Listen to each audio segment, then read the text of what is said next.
let's go. Okay. League of Legends is going to be on our screens, Veteran. Are you excited? Hang on, I'm still here. Oh, okay. Hello, chat.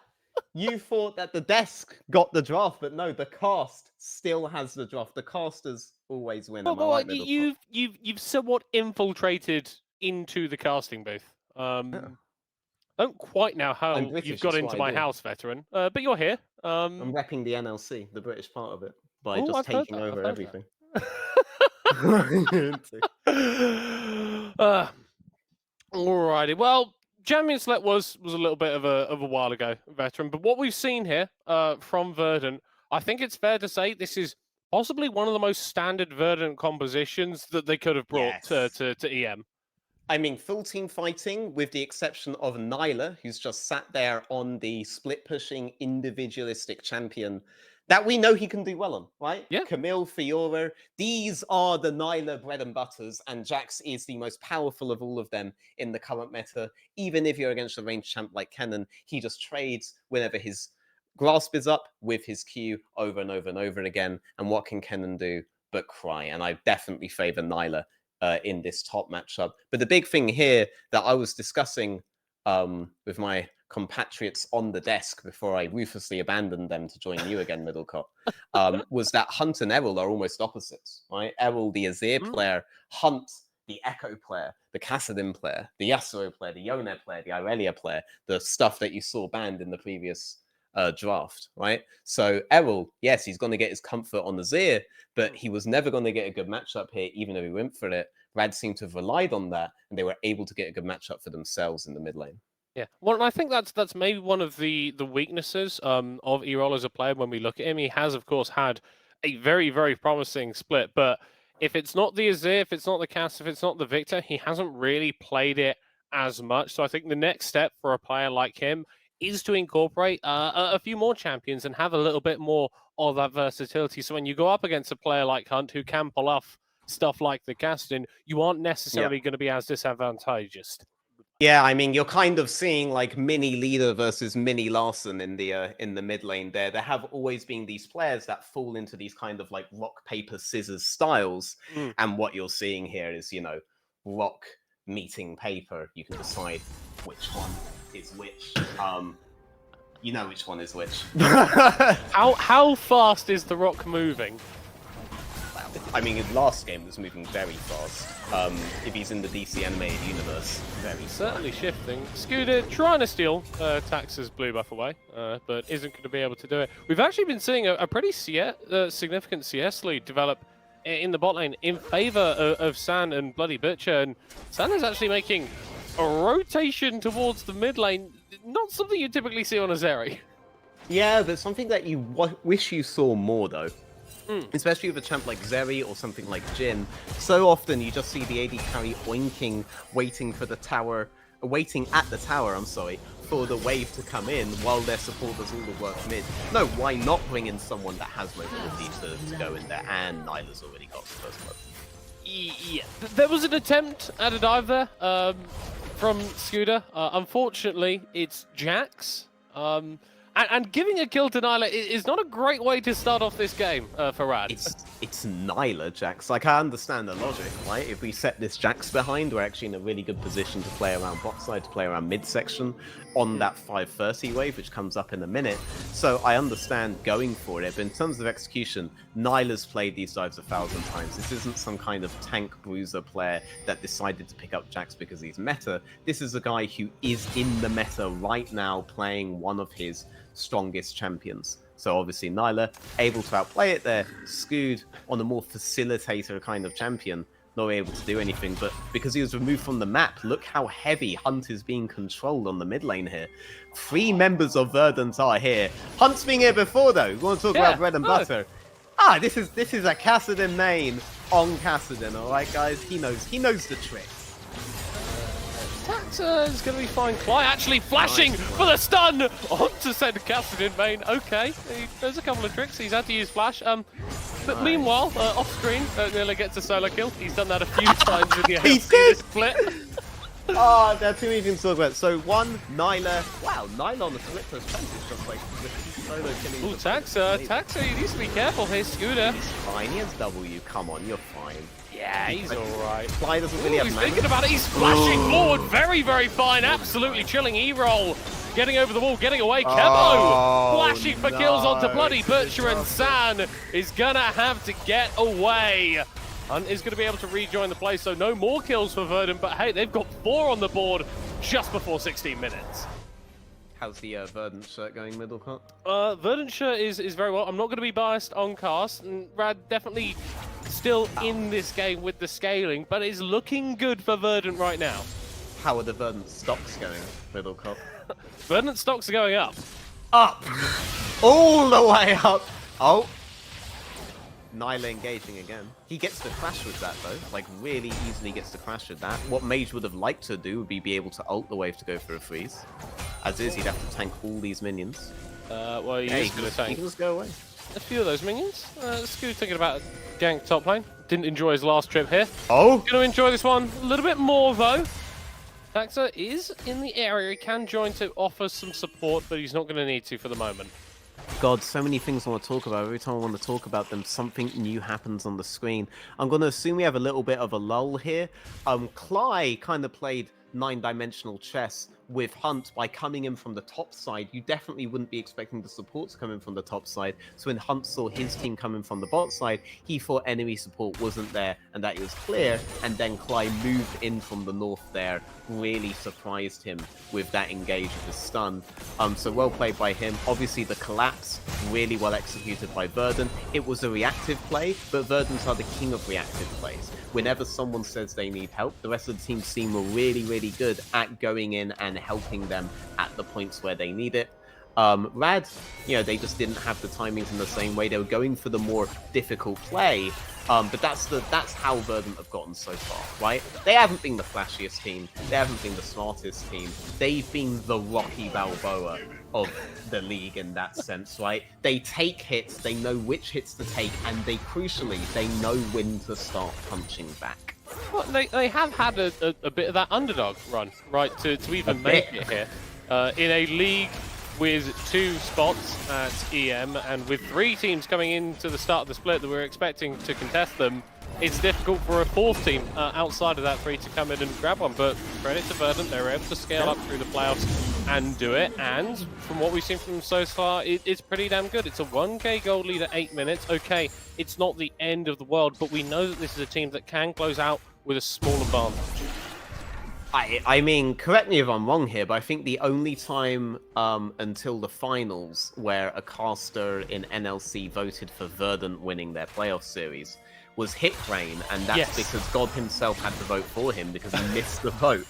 So these guys were, to call them the underdog is putting it lightly. Like, we didn't even think they would make playoffs. Everybody thought Veneer would be the team to improve because Veneer was that team that was very close to winning games. They were heavy snowballing. They had like 20-0 leads coming into the 20-minute mark, this kind of stuff. No joke, by the way, guys. They had legit like 15-kill leads, and then were just throwing it from like Baron onwards, right? You'd expect that team to have done it. But it was Verdant, the guys who shouldn't even still be in the game right now, Getting lucky Baron steals, lucky objective steals, but turning, eventually into a team that simply had a playstyle, a team that just trusted each other to do well in these fights and to come back in. But no one realistically predicted them to be here. And you know what? They're making this game look quite easy. And I mean, Taxa here to respond from a potential attempt at a dive from Scooter. Could just have been escorting that wave and making sure that his top lane is not going to get in any trouble. But post 6 now on the Sejuani access to that glacial prison, I'm imagining that Rad are going to get a little bit more proactive. A little bit more. Okay, yeah. Sorry, the screen froze for me. I don't know if it froze for you. Yeah, no, we'll back now. Hunt. Okay, Hunt did find Errol. Errol knows that he can't have any of that right now. There is still a scaling element to be talked about here, right? Once the Zeri hits 2 items and once this Jack hits 1.5 items, they are actually still very scary. Yes, Nyla's been getting an advantage top. It's not like the Kassadin and the Zeri have been put behind. That's not where the advantages are. In fact, Zeri, despite the Civic hill, is ahead in her lane. And Hunt is only 500 gold behind on the Kassadin. You may as well say that you're breaking even. You may as well say you're a little bit ahead. That's in spite of the immense amount of pressure that Verdant put towards the mid lane, attacking it from 3 different angles at once. Hunt's still relevant in the game, so there are good comeback opportunities for Rad here. I wouldn't say that they're out of the game yet. Yeah, I think it really does depend on what Verdant are going to be doing in the next 5 minutes, because do you know what? Hunt at level 9 on the Kassadin, that's fine. When it gets to level 11, I start to worry progressively more. Yes. Yeah, no, 100%. What I'm a bit worried about here, though, is that it looks like he wants to go into Merc's Treads, which does make sense, into the Annie, into the Azir, into the Gragas. But right now, with Kassadin setups, this shouldn't turn into anything unless Rad think they're going to 2v2 kill him, which they aren't. The problem with Kassadin setups right now is that because you go into Rod of Ages and don't go into, like, Everfrost, for example, anymore, you're not going into heavy CDR early, so you'd actually like to get CDR boots on the Kassadin. Going to the Merc's Treads, you forego that, so that might make your spike a lot later, whereas right now the early CDR boots let you be relevant a bit earlier. So that could delay Kassadin scaling Kassadin's effective use somewhat. Ultimate Hunter's basically, like, needed on this champ right now as well, for the same reasons. But yeah, that could delay the time when they are able to win team fights through Hunt. The thing is, though, like, we're not used to Verdant closing games fast, right? This is something that feels to be scouted as well. They have a full scaling composition, but they're not against the mid. It's Verdant that qualifies. Yeah, I to an extent, right? I think it really depends on whatever Verdant shows up on the day, because against Ruddy in the playoffs, this team had a couple rapid ones, but I do agree with you. I think that the feel of this game is a little bit slower paced, right? It doesn't feel like they're pushing that tempo that effectively, and that is going to give advantages. We've already seen an Arabian League team come back from an early deficit today, and given the composition that Verdant are playing against, I wouldn't be surprised if it happens again. Yep, but the big question there's still going to be, right? How well is Cly going to control these champions? Because you have very high mobility champions in mid and ADC, but Cly has that point and click stun, right? That point and click CC. And even if, say, you queue the Kassadin with an Annie stun and Kassadin's able to ult or even flash away before it lands, you have that severe pressing R and allowing the rest of your team to just go in there and follow up. So if Cly can open these opportunities, they could still control at least one of these two at the start of the fight. But for now, it is Verdant that have control over the bot line. I was going to say the bot side Dragon Pit, which I suppose is the only Dragon Pit. And Rad don't seem content with fighting. Still happy to scale up on their champs. Don't want to get in range of Cly because that tip hurts a lot. San kind of had like his own mini most improved storyline. We talked a lot on the NLC about how much Errol improved. He was going under the tower. Doesn't get his own ultimate off in time, and the Errol just about getting a hunt away. Okay, that was very, very close to people dying in the mid lane, but it doesn't quite happen. Yeah, no, it doesn't quite, but there was the threat from Scoot, there was the threat from Hunt, but Taxa with the disengage on the Gragas, with the stuns up, didn't quite allow all the damage of Kassadin to get off. And Kassadin, having about 5 trillion dashes, a hop, skip, jump, and a Teemo, able to get away before the full fury of Verdant's longer fighting composition is able to get out on him. Yeah, and you have to think, if Hero gets that ult off in time, oh yeah. Hunt is dead. He is dead. Right, he's dead. He's done. Yeah, well played by Verdant for sure. But well set up by Rad. The fort was there. They just need to get the other part out. Yeah, you love it when both teams are doing smart things. It's really it's nice. It's nice. It's a little bit of something new. We're going to have a potential 5v5 here in the top side of River. Rad have got more members in the border as it stands. 11 Kassadin. Roaming down from the top lane. Carol going to be dropping down to about 4,000 HP. Rad healing back away. Shelly is going to rotate. Mid? And teams will decide to stop fighting. I mean, Rad, they do have the position on mid lane. As the next wave comes through, they could turn this into a tower. Verdant are the ones that need to make a play. They're going to be making it onto the cannon initially. Just perma CC managed and blow him up. E-roll with that kill and Rad on the run.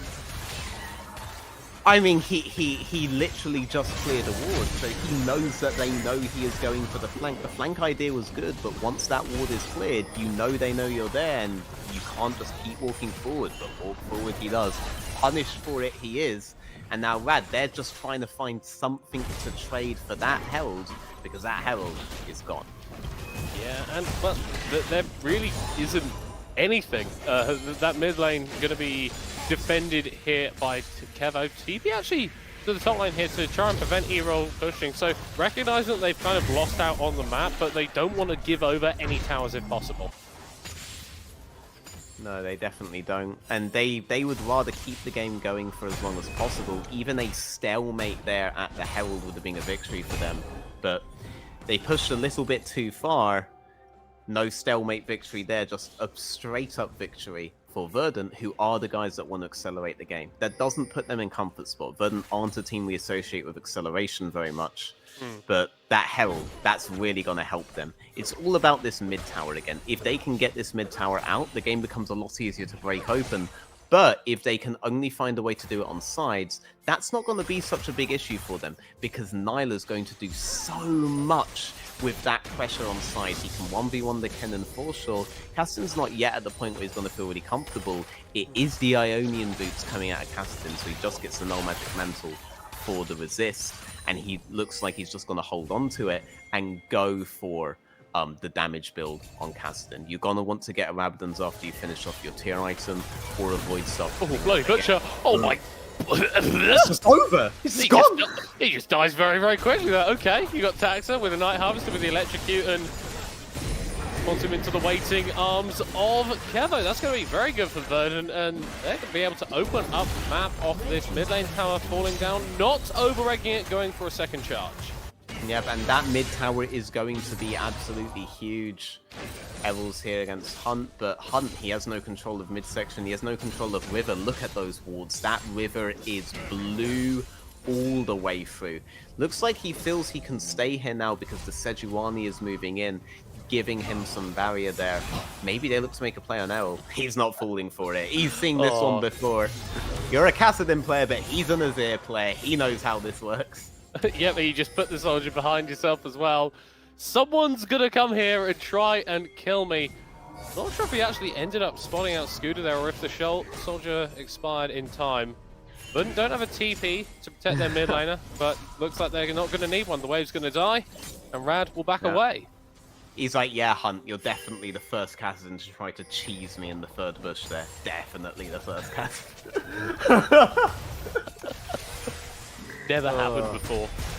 Never happened before. But I tell you what, actually, with that investment of resources in the top side from Rad, Verdant can kind of just walk into bottom lane and take down this Drake. They'll probably pay for it with this tower. I mean, what do you think should be fine to stay alive here.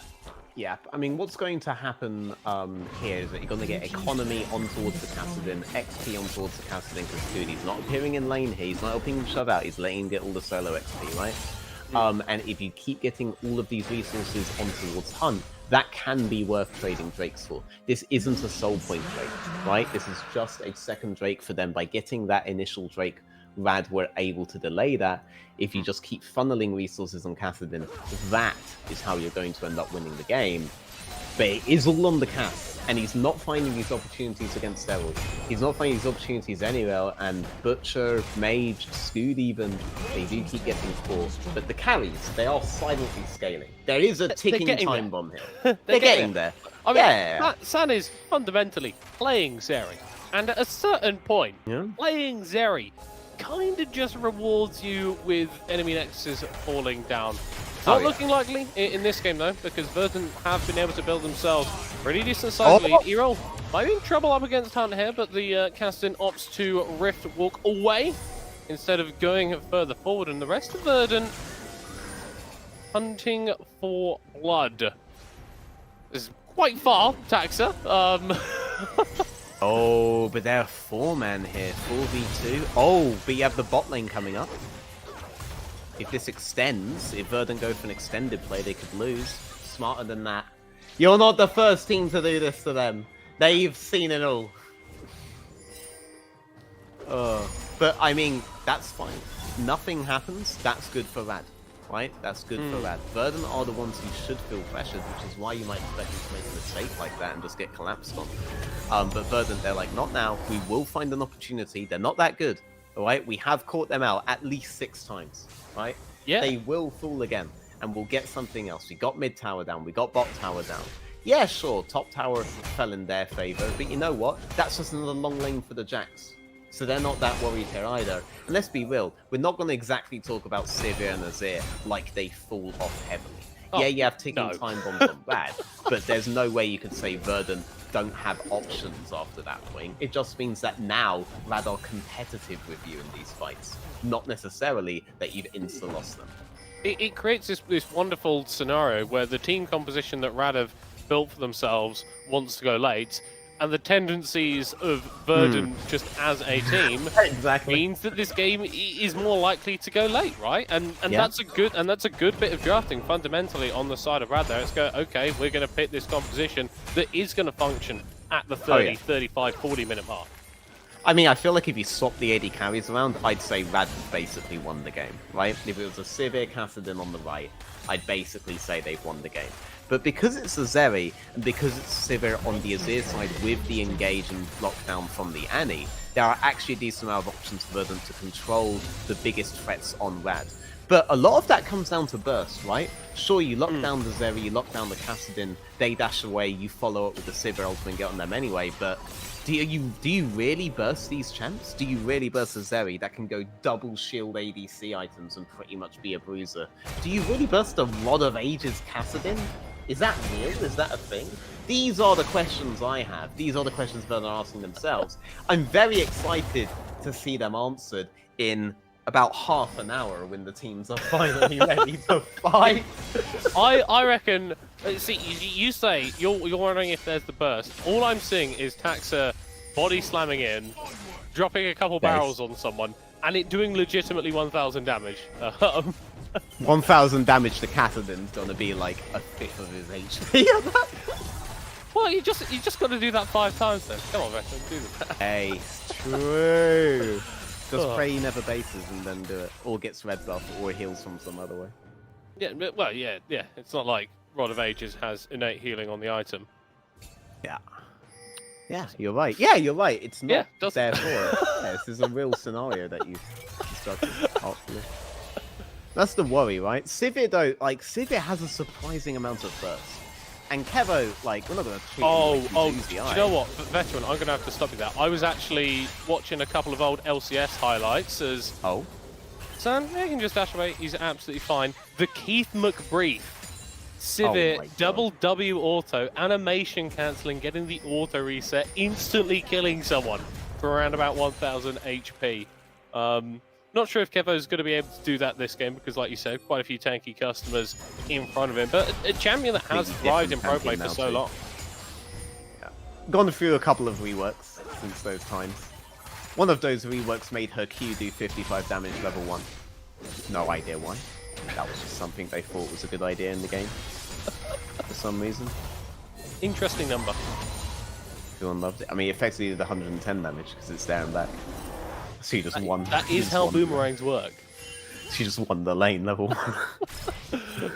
Match here on kind of the wrong side of things. Already burnt the Gale Force, still has the flash and the TP if they really need to get out of here, but I'm not sure if Cly is going to get there in time.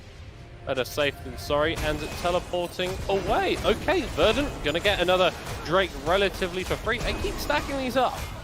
Yeah, but this is Soul Point. It's not Soul 24 minutes in, which means at 29 minutes is when you're going to see, closer to half an hour even, is when you're going to see Rad absolutely have to contest. They've actually started the Baron, and Verdant don't seem to know. Okay, that's a blue trinket laid down. Information has been conveyed, but there is a lot of darkness that you're walking into. Magic's going to be revealed. Hunt still waiting on the sky. Scooter going to turn for an engage there and immediately going to go in. Blow up Cly! The Annie is dead. Flashback into the rest of his team. And just a huge scoop from Hero once again on the Azir. He keeps on doing it. Ace for Verdant.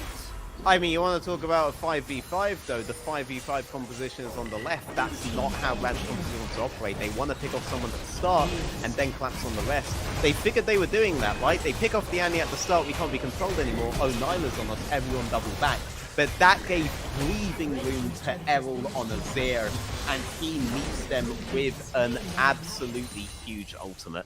Classic Errol. I feel like we've literally seen that exact kind of fight play out in the NLC before, with Errol smurfing at the Baron fight. But even then, in that choke point, right, the Sivir is also going to be doubly as effective. They set up a really good fight for Verdant, and then executed it for them as well. Veteran, Kevo's just built a full Maw of Malmortius. Hey. This man understands the assignment quite astutely. Maybe don't triple AP tops, though. Like, now you absolutely have to, as Hunt, go for the Void Staff on third, or you're never going to be relevant.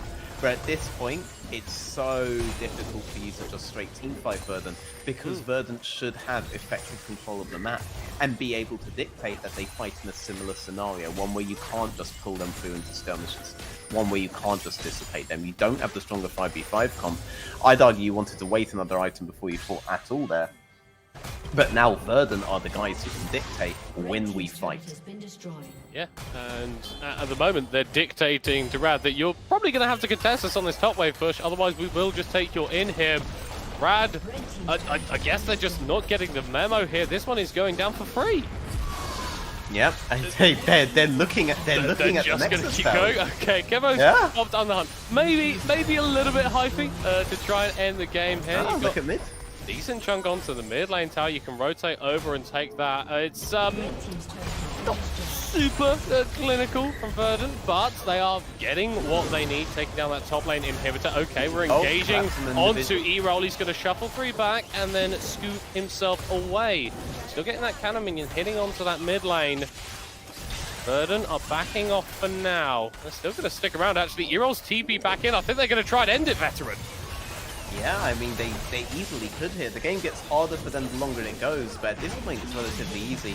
I do like the top push that they did, actually. Forcing any member of Rad there from mid just opens up mid, so it basically presents a flank opportunity. They feel confident about it now. They've won one fight. They're feeling another one. They've still got around about half a minute left on this Baron, so as these waves come through, they're going to be difficult for Rad to deal with. You see how split they are, having to mount a defense of their base, and that is going to open up a couple of opportunities for Verdant. Skude's got too far forward, and he's been punished quite abruptly, quite severely. And now Verdant, they've got a 4v5, they've got a flash! Tibbers, Major's going to go onto the back line with a slicing Maelstrom, though the cannon cannot contribute enough, though! Because on the other side, the rest of his team is falling apart. The Nexus towers drop down, and Verdant will get their first win of the M players. Yeah. I mean, say what you like, right? Rad, they had a plan. The execution of